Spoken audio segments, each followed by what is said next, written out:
Hello students, welcome to Gopali community of economics. Dear student, एक बहुत important information है। GeM 2021 के अंदर भी इकोनॉमिक्स को अब की बार इंक्लूड कर लिया गया है।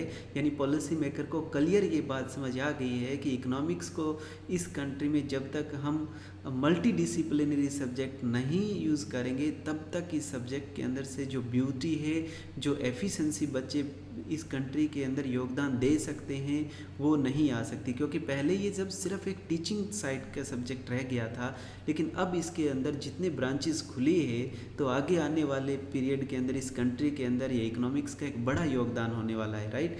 तो आज के इस वीडियो में हम डिस्कस करेंगे जेम होता क्या है, इसका यूज़ क्या है, एलिजिबिलिटी क्या है, इंपॉर्टेंट डेट क्या है, फ़ी क्या है, और एग्ज़ाम सिटी क्या है, कौन सी ले सकते हैं, पैटर्न क्या है एग्ज़ाम का, सिलेबस क्या है, और new batch at Gopali community of economics के बारे में हम डिस्कस करेंगे। तो आप ये पूरा वीडियो एंड तक देखते रहें, राइट।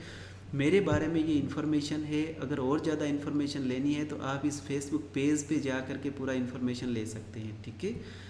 अब हम डिस्कस करते हैं कि जेम एग्ज़ाम क्या होता है। जेम एग्ज़ाम होता है, उसके अंदर joint admission test for MSc, यानी 2004-05 से आईआईटीज़ और आईआईसी या टॉप जो इंडिया के अच्छे इंस्टीट्यूट हैं उनमें एडमिशन्स के लिए आपको जेम क्वालिफाई करना पड़ता था, राइट।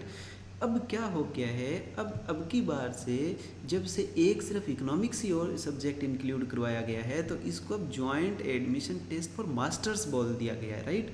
क्लियर हो गया। इससे क्या होता है कि अगर आप बीए पास हैं, बीकॉम पास हैं, या आप कोई भी बैचलर डिग्री पास हैं, या आप फाइनल ईयर के अंदर हैं, वो एलिजिबिलिटी में बात करूँगा, तो आप जेम का एग्ज़ाम अगर क्रैक कर लेते हैं तो उसके बेसिस पर आपका एमएससी या उसको आप मास्टर्स बोलते हैं, उसमें आप मास्टर इन इकोनॉमिक्स के अंदर आप अपना एडमिशन ले सकते हैं। अगर आपका आईआईटी में स्कोर अच्छा रहता है तो वहीं पर भी आपका पीएचडी के अंदर भी एडमिशन्स अगर आप चाहें तो ले सकते हैं, राइट। ये पूरा जेम के बारे में। और आईआईटी से आपको पता है मास्टर करने के बाद बच्चा किस लेवल पे जाता है वो मेरे को बताने की ज़रूरत नहीं है, राइट।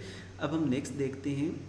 अब हम बात करते हैं एलिजिबिलिटी की, राइट। एलिजिबिलिटी के अंदर जो स्टूडेंट बीए, बीकॉम या बीएससी किसी भी स्ट्रीम से जो स्टूडेंट कर चुका है या वो फाइनल ईयर के अंदर हैं तो भी अप्लाई कर सकता है, और 30 सितंबर को उसको ये डॉक्यूमेंट डिपॉजिट करवाने होंगे, राइट। ये उसकी है। मिनिमम बीए के अंदर 55% होना चाहिए जनरल कैटेगरी के लिए, आप देख सकते हैं, राइट।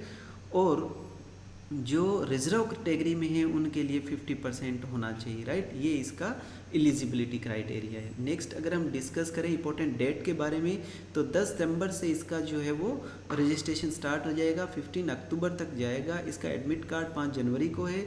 एग्ज़ाम जो है वो जेम का एग्ज़ाम जो है वो 14 फरवरी को है, इवनिंग सेशन में। इकोनॉमिक्स का इवनिंग में है और सब्जेक्ट मॉर्निंग में है, राइट। उसके बाद में ये जब आपका क्वालिफाई हो जाता है तो उसके बाद में एमएससी इकोनॉमिक्स से आपका मास्टर करने के लिए आपके जो फॉर्म सबमिट्स का स्टार्ट होगा आईआईटीज़ और आईआईसी के अंदर, वो 15 तारीख से 28 अप्रैल तक आपका स्टार्ट रहेगा। उसके बाद में 16 जून को फर्स्ट लिस्ट लगेगी, ये सेकंड लिस्ट और ये थर्ड लिस्ट, इस पे क्लोज हो जाएगा, राइट। अब हम अगर फ़ीस की बात करें तो फीमेल और रिजर्व कैटेगरी के लिए इतना है और अदर्स के लिए इतना है जनरल कैटेगरी का, राइट। अब हम बात करते हैं एग्ज़ाम सिटी के बारे में। तो एग्ज़ाम अगर सिटी के बारे में बात करें तो डियर स्टूडेंट यहाँ पर थोड़ा सा क्लियर देखें कि यहाँ पर आप 3 सिटी चूज़ कर सकते हो। उसके अंदर से 2 सिटी जोन के अंदर से आएगी। जैसे मैं बात करूं कि अगर आपने आईआईटी दिल्ली जोन चूज़ कर लिया, उनके अंदर से 2 सिटी अगर आपने ले ली तो तीसरी आप किसी से भी ले सकते हो, लेकिन 2 आपको उसी जोन से लेनी होगी, राइट। ये रही एग्ज़ाम सिटी की बात। अब हम बात करते हैं एग्ज़ाम पैटर्न और सिलेबस के बारे में। तो एग्ज़ाम पैटर्न से डिस्कस करने से पहले मैं आपको एक चीज़ और क्लियर कर देना चाहता हूँ डियर स्टूडेंट। जेम का जो एग्ज़ाम है वो गेट के एग्ज़ाम में डिफरेंट है, राइट। गेट का जो एग्ज़ाम है वो थोड़ा इंटेंसिव एग्ज़ाम है। उसके बेसिस पे क्या होता है, देखिए पहले मैं बीए का डिस्कस करता हूँ, फिर जो एमए कर चुके हैं उनका डिस्कस करता हूँ। कि जो बच्चे बीए बीकॉम कर चुके हैं या जो कर रहे हैं वो इसके लिए अप्लाई करें तो उनका एमटेक इकोनॉमिक्स में एडमिशन हो जाएगा, राइट, और उनको स्कॉलरशिप मिलेगी। और जो बच्चे एमए कर चुके हैं वो बच्चे अगर गेट के लिए अप्लाई करते हैं तो उसके बेस पे उनको पीएचडी में एडमिशन मिलेगा आईआईटी में, और स्कॉलरशिप भी मिलेगी।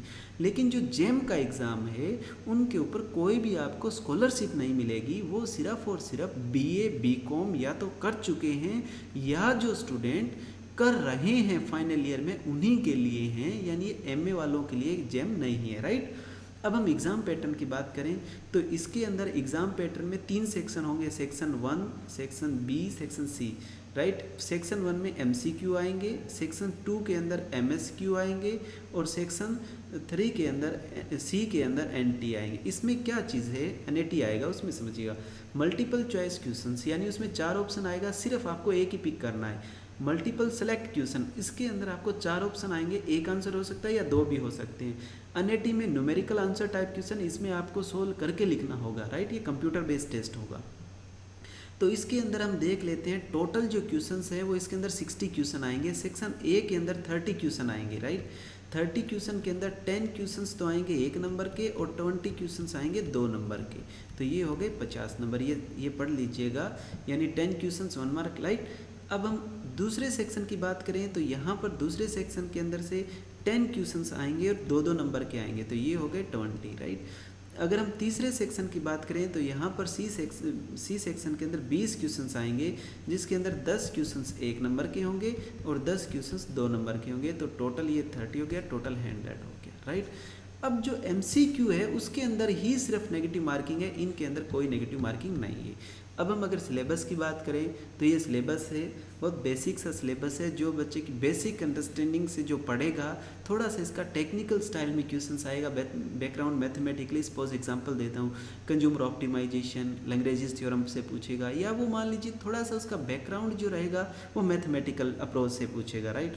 तो आपके ये क्लियर हो गया, ये इसका मैक्रो का सिलेबस है। उसके बाद में स्टैटिस्टिक्स का अच्छा सिलेबस डाला है, और सबसे इम्पोर्टेंट जो मैं बात करूं वो उन्होंने जो सिलेबस डाला है वो मैथमेटिकल इकोनॉमिक्स का, दैट इज़ वेरी इंपॉर्टेंट, यानी डिटो ऐसे उठा के डाला है कि जो आप आगे आप एमएससी करोगे, ये जो सिलेबस पढ़ने के बाद आईआईटी में जो आपके सिलेबस लगेगा वो इससे एडवांस लगेगा, राइट, क्योंकि ये वो कंसिडर करेंगे ये बच्चा पढ़ के आया है, तभी आपके वहाँ पर अच्छे मार्क्स आएंगे, राइट। तो ये मैंने सारा का सारा डिस्कस आपसे किया है। इसके जो सारा डिटेल है वाउचर का वो मैंने इसके डिस्क्रिप्शन में वीडियो में डाल दिया है, वो आप वहाँ से ले करके देख लीजिएगा पूरा का पूरा।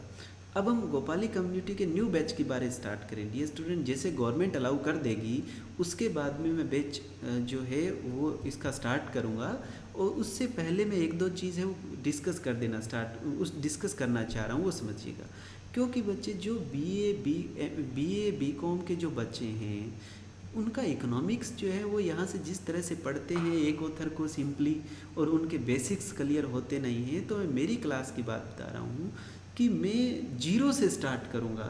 मैं ये बच्चे को कंसिडर नहीं करूँगा कि तुम कोई बहुत ज़्यादा पढ़ के आए हैं। मैं मेरे हिसाब से तुम्हारे माइंड में एक सेटअप डालूंगा, और सेटअप को मैं धीरे धीरे इंक्रीज़ करूँगा, राइट।